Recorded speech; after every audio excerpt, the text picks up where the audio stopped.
Bonjour, je suis Pascal et vous écoutez le podcast Dans mon micro, les artistes partent en live. Pour ce nouvel épisode, on part en direction du nord de la France pour aller à la rencontre d'un groupe très prometteur au son rock, blues, pop, le groupe Falvino. À travers cet épisode, avec Rémi, membre du groupe, on va s'intéresser à la naissance de Falvino, leurs influences, leur manière de composer, et nous nous plongerons aussi dans le son de leur nouvelle EP Primo, sorti tout récemment sur toutes les plateformes. Et avant d'échanger avec Rémi, nous allons écouter tout de suite un premier titre issu de cette EP. Le morceau s'appelle Reality et on se retrouve juste après avec Rémi. You don't care about politics, Jim. You want to know what I think? The reality is there, but no one wants to hear about it.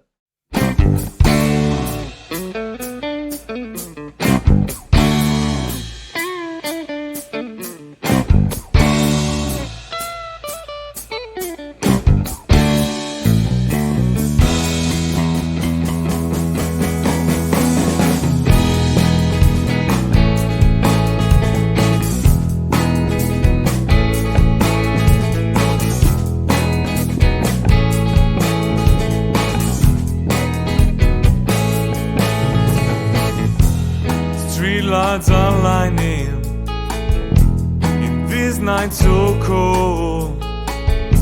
Police cars are wailing, windows but without soul. Windows but without soul.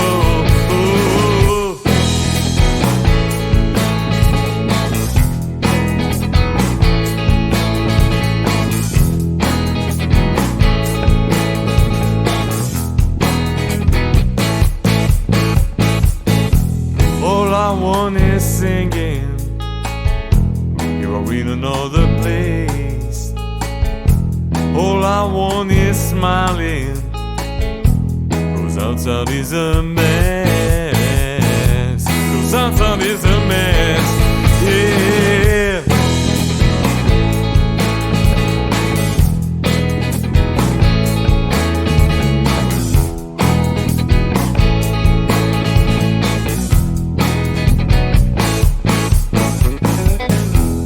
Talking about reality, nobody wants to hear. Talking about reality, yes, I know what it is. What it is. What it is.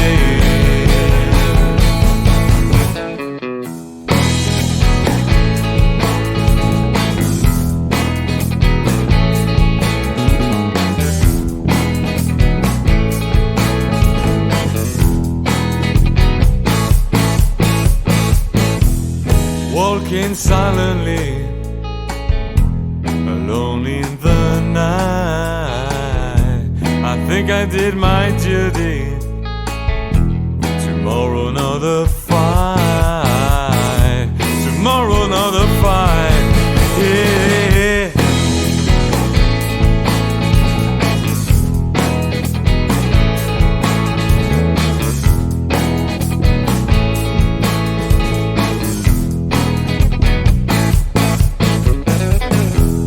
Talking about reality, nobody wants to hear. Talking about reality, yes, I know what it is. Talking about reality, nobody wants to hear. Talking about reality, yes, I know what it is. What it is, what it is, reality.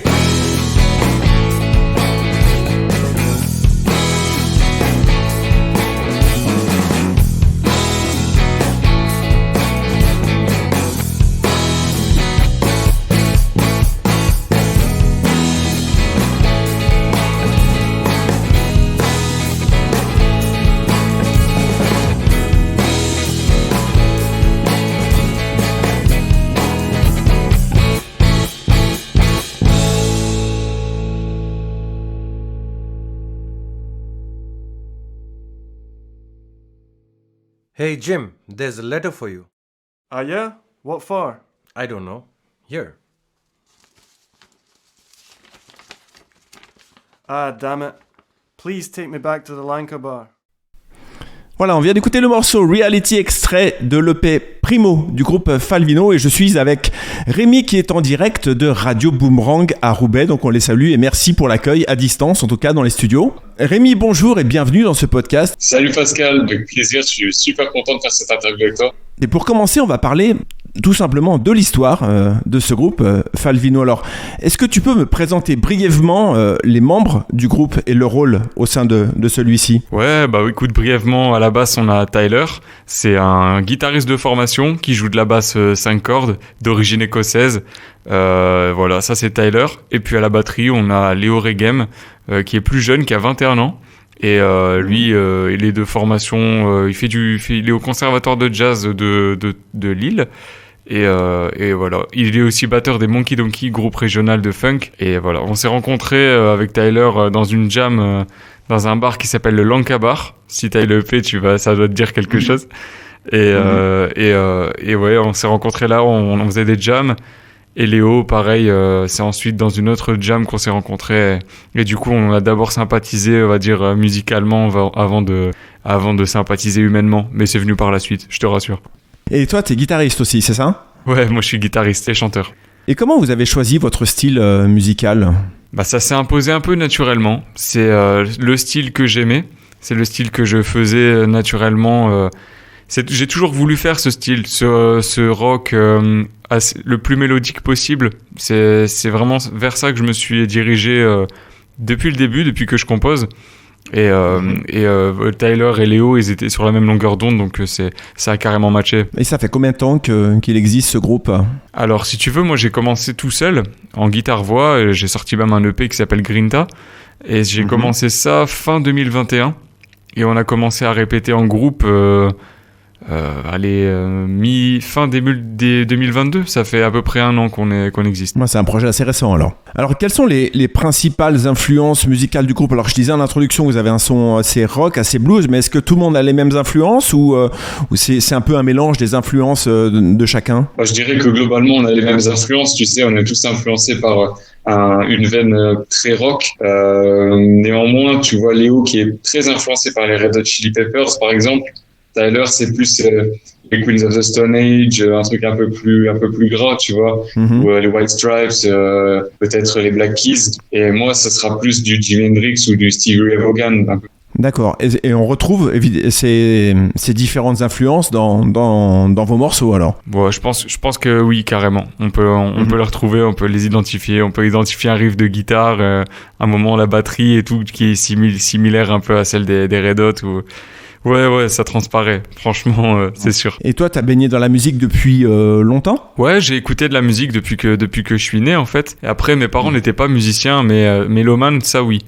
Ils écoutaient beaucoup de rock, les Pixies, ou alors franchement, beaucoup de styles. Les Pixies, Otis Redding, beaucoup les Beatles quand j'étais petit. C'était un peu mon Henry Dess à moi, quoi. C'était les Beatles. Ouais. Ouais, non, j'ai pas eu des parents musiciens.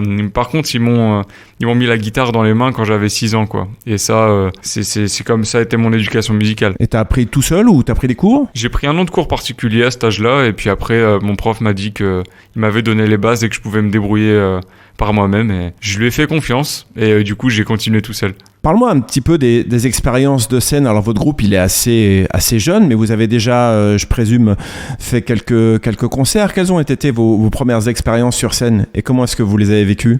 Les premières expériences, c'était un peu un crash test, tu vois. On avait 2 répètes dans les jambes et on a fait un concert. Bon, c'était dans un bistrot qui s'appelle le Montparnasse. C'est une ambiance bienveillante et c'est un bistrot, donc c'était notre premier concert en octobre 2022, si je dis pas de bêtises. Et comme je t'ai dit, on avait que 2 répètes, guitare, basse, batterie avec guitare acoustique folk, tu vois. Et puis après, on a continué, on a fait 1 ou 2 concerts par mois dans divers bars-concerts de Lille. 1 ou 2 belles scènes. On a fait le Blockout Festival dans le Nord. On a partagé l'affiche avec des groupes comme One More Slave, les Scalogs, des groupes comme ça qui sont connus régionalement. On était vachement fiers de ça. Et puis dernièrement, on a eu vraiment un coup de, j'ai envie de dire un coup de chance parce que je pensais pas que ça arriverait aussi vite. On a fait la première partie de Lee Fields au Grand Mix de Tourcoing. Et ça, pour le coup, ça a été incroyable.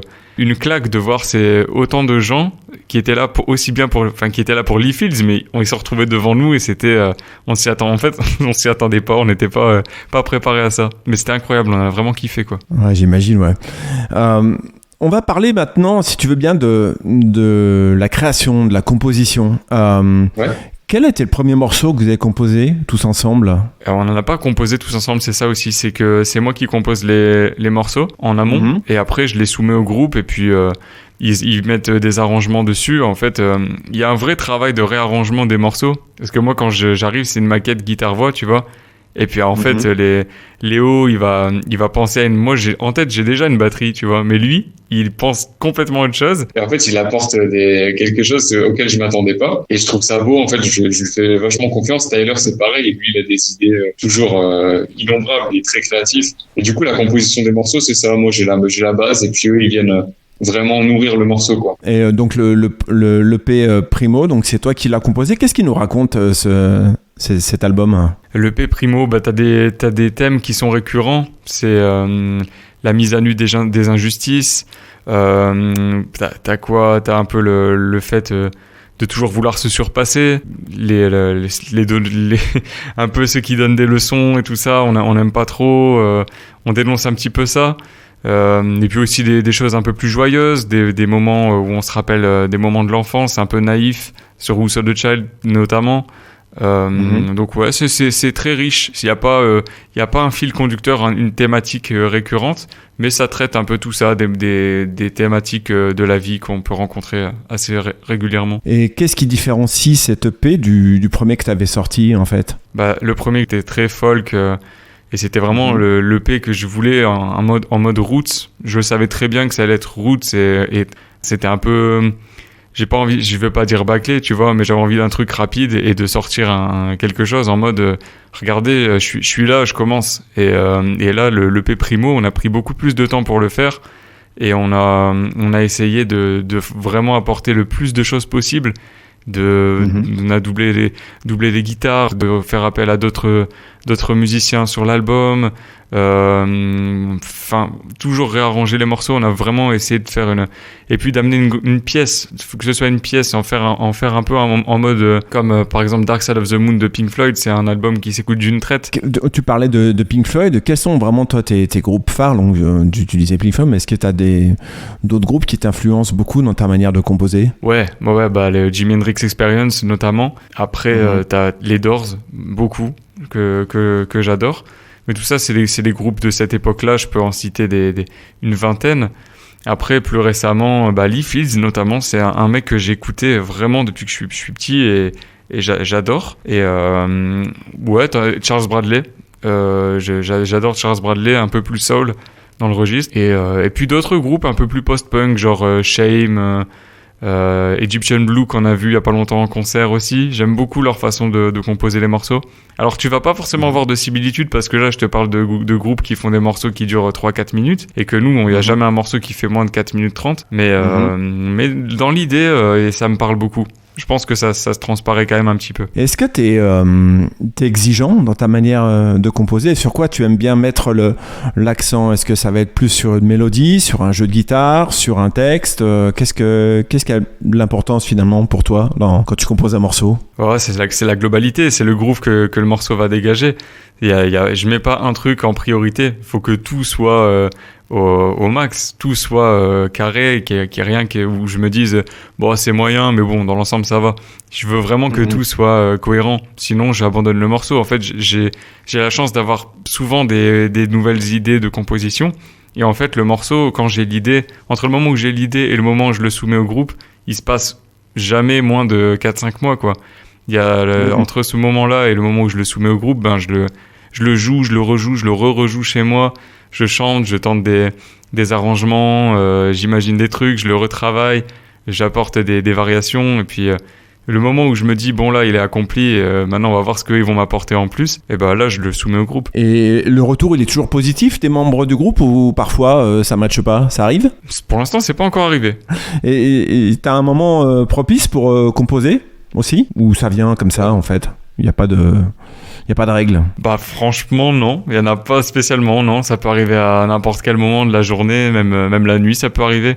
Même des fois je fais complètement autre chose et puis il y a quelque chose qui me vient dans la tête. Même des fois en écoutant de la musique ça peut arriver. Et donc non, il n'y a pas spécialement de moment. Écoute Rémi, si tu veux bien, on va écouter un deuxième titre de cette EP. Le morceau s'appelle Nothing Is Mine et on se retrouve juste après pour en parler.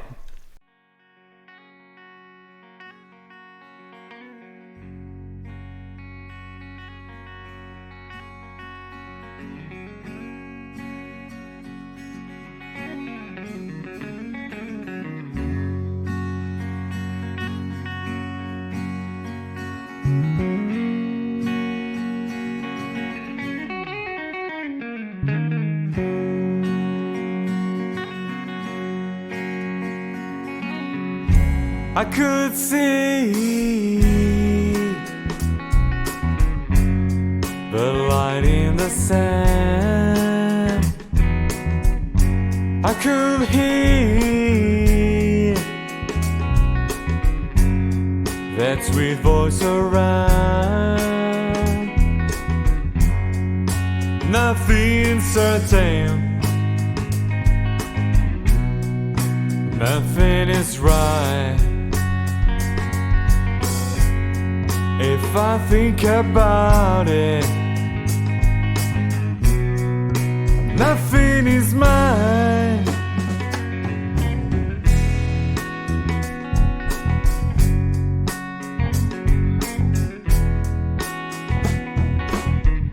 I don't need the many things,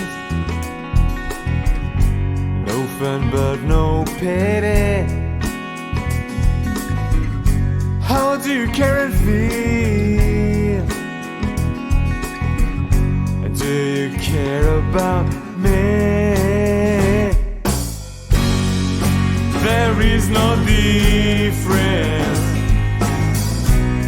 between respect and love. There is no difference. Nothing is mine.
How could I feel good? Is this the type of engine that can change my mood? There is no difference. Wake up every morning with the same words in my head. Nothing is mine.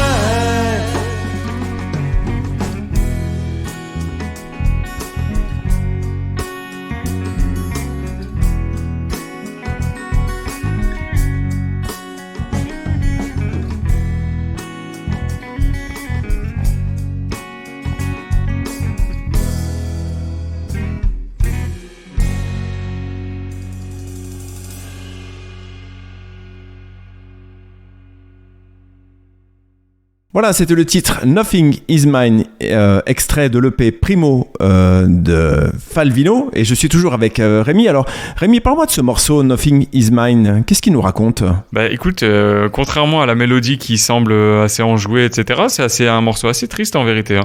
C'est un truc que j'ai écrit à une période où en fait j'étais un peu solo. J'ai eu une période où j'étais un peu malade. Je me suis un peu isolé du reste du monde avec ma famille proche qui me voyait. Et puis je me disais qu'il y avait rien que j'avais rien en fait, que j'étais un peu seul et Nothing Is Mine ça veut dire ça et que peu importe ce qui pouvait se passer à côté, il y avait quand même ce truc là qui était en moi et même je savais que c'était temporaire, que j'allais en ressortir. À ce moment-là, c'est ce que je ressentais, ouais. Ok, un morceau assez personnel alors. Ouais, carrément. Il y a toujours du personnel dans tous les morceaux. Ouais, il y a une part d'autobiographie dans tes morceaux ? Oui, si. Ouais. Ouais. J'arrive pas à faire autrement. Il y a toujours un peu de quelque chose de personnel qui ressort de tous les morceaux que tu peux écouter. On va parler des défis maintenant. Est-ce que vous avez, avec le groupe, vous avez rencontré des défis, vous avez dû faire face à des défis jusqu'à présent ? Non, en fait, non. Non, franchement, on vit au jour le jour. Je fixe pas d'objectifs. Moi, tous les jours, je me fixe des objectifs en mode il faut que je contacte telle personne, et advienne que pourra. Je me dis pas objectif, on joue à l'aéronef en fin d'année. Enfin, c'est ce que je veux, je sais ce qu'on veut. Et je pense qu'on est bien parti pour. On se met pas une épée de Damoclès au-dessus de la tête, quoi. Quels sont les projets futurs du groupe en termes de concerts ? Il y a déjà des dates qui sont prévues, peut-être sur la fin d'année ou sur 2024. Est-ce qu'il y a déjà des choses qui se préparent ? Ouais, 2024, on va jouer dans des bons bars-concerts de Lille. On va jouer au Relax le 25 janvier, le 29 février à la Griffe. Et le 22 mars, ce sera au Cirque. Et puis après, on a une belle date à la Bulle Café à Lille le 25 avril. C'est pour l'instant notre plus belle date entre guillemets parce que c'est une salle assez connue de la région et j'aimerais bien qu'on ait d'autres belles nouvelles qui arrivent. J'essaie de me placer sur des premières parties dans des salles de concert. Est-ce qu'il y a une grosse scène musicale aussi dans le Nord ? Parce que j'avoue que je connais pas très bien. Moi, je suis basé en Haute-Savoie, donc est-ce qu'il y a une grosse scène locale ? Ouais, t'as énormément de groupes, bien sûr. T'en as un paquet, t'en as beaucoup de talentueux. Et qui sont méconnus. Moi, j'ai l'impression que les groupes, leur problème, c'est pas leur talent, parce que souvent, ils ont beaucoup de talent, mais c'est plus dans leur organisation et dans leur ponctualité, leur fiabilité. Pour moi le plus gros des problèmes. Mais sinon, ouais, niveau au nord, on a une belle scène. T'as des groupes comme Yas Body, les Monkey Donkey, Caméscope, c'est du lourd. Donc il faut suivre ça de près et en plus de ça on a la chance d'avoir beaucoup de belles salles de concert chez nous et de SMAC qui soutiennent les artistes et des autres salles qui sont pas des SMAC mais qui soutiennent les artistes et qui sont à mon sens pas assez aidées par notre gouvernement, notamment la Cave aux Poètes que je soutiens qui très récemment a annoncé qu'ils allaient arrêter leur programmation et pour le premier trimestre par manque de moyens. Et c'est un gros coup je parle de ça parce que c'est quand même quelque chose d'important. Oui. Ils sont limite du dépôt de bilan en gros, alors que c'était un gros porte-parole de la musique indépendante et de la musique en général dans le Nord, quoi. Mais on a le même problème aussi dans d'autres salles en Haute-Savoie aussi. Ce dont tu me parles, oui, ça fait écho à un article que j'ai vu récemment dans une salle à Annecy qui s'appelle le Brise-Glace qui est confronté aux mêmes problématiques aussi. Donc, on va parler du public aussi avec les concerts que vous avez déjà eu l'occasion de faire. Comment il réagit, votre public, à votre musique quand il vient vous découvrir sur scène ? On les voit, ils sourient, ils sont contents. Ils voient qu'on kiffe en fait et puis ils bougent la tête, ils sourient.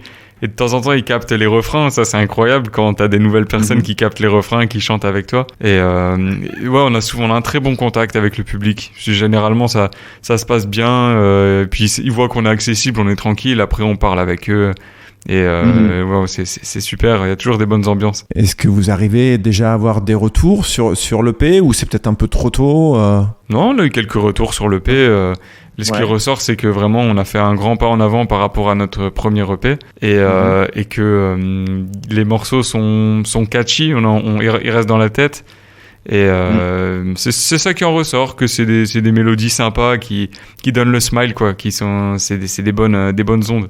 Quel conseil est-ce que vous donneriez à d'autres groupes de musique qui aujourd'hui débutent, qui ont envie de faire de la musique comme vous, de se produire, et est-ce que tu aurais des conseils à donner? Ouais, j'aurais des conseils à donner. Après, je suis pas encore, j'ai pas encore vraiment la légitimité de donner des conseils, mais bon, ça fait toujours plaisir. Et ce que je pourrais leur dire, c'est d'être acharné sur tout ce qui est autre que la musique, sur tout ce qui englobe la musique, le démarchage, le se renseigner, connaître son sujet, tout ce qui est périphérique à la musique, il faut être acharné là-dessus. Et tout ce qui est dans la musique, ça doit être le relâchement, c'est le kiff, c'est ça. Et ça donne l'énergie pour faire tout, en fait. Si on kiffe ce qu'on fait, pour moi, il n'y a pas de limite à ce qu'on peut accomplir. Est-ce que une leçon aussi que vous avez apprise en chemin et que vous souhaiteriez partager avec d'autres musiciens? Une chose importante à retenir. De pas se vendre, de faire ce qu'on aime, parce que des conseils et de personnes qui ont tout vécu, on va en recevoir, mais si on les écoute, on va recevoir d'autres conseils d'autres personnes qui ont tout vécu, et en fait on perd notre identité. Donc jamais écouter ce que les autres disent, faut faire ce qu'on aime. Mais c'est vrai que ça prend du temps, j'imagine aussi pour toi de créer un réseau. En fait, faut que tu te crées aussi un petit réseau pour te faire connaître et arriver à démarcher les salles de spectacle. Ça prend du temps, tout ça. Ouais, carrément. C'est pour ça que j'ai arrêté mon boulot. Avant, je travaillais, j'étais ouvrier du bâtiment et je faisais ça en même temps. Et c'était pas possible. Donc, j'ai décidé d'arrêter complètement pour me consacrer à 100% à la musique. Donc, je suis à l'heure actuelle, je suis le manager, booker, directeur artistique, tout sauf enregistreur et compositeur, tu vois, j'oublie même de le dire. Tu vois. C'est la base. Voilà, c'est ça. Donc oui, ça demande du temps et de l'organisation, parce que quand tu démarches des groupes, des salles, ils répondent jamais. Donc il faut savoir qui tu vas démarcher et les relancer, comment, à quelle heure, machin, tu dois tout noter. Donc et puis se renseigner sur tout l'écosystème, assister à des conférences, bouger, ne pas avoir peur de faire des centaines de kilomètres pour aller voir des concerts dans d'autres salles, pour essayer de choper un programmateur. Moi, c'est ce que j'essaie de faire, et c'est comme ça qu'on a réussi à faire la première partie de Lee-Fields, et c'est comme ça que j'espère on pourra faire d'autres premières parties cette année, et qu'on essaiera de franchir un palier, continuer à grandir. C'est très important, tout ce qui est autour de la musique. Exactement. Et puis ce qu'il y a aussi autour de la musique, on n'en a pas parlé, mais c'est la vidéo. J'ai vu que vous aviez aussi une chaîne YouTube, il y a des clips qui tournent aussi, des images de concerts, c'est ça? Ouais. Super bien fait ces clips aussi, c'est un moyen aussi important de se faire connaître, la vidéo aujourd'hui pour un groupe. Mais carrément, surtout j'en parlais tout à l'heure avec un ami à moi, carrément à l'heure actuelle tout va super vite, tout doit être instantané, tout doit péter aux yeux, sinon les gens swipe up et tu passes à la suite.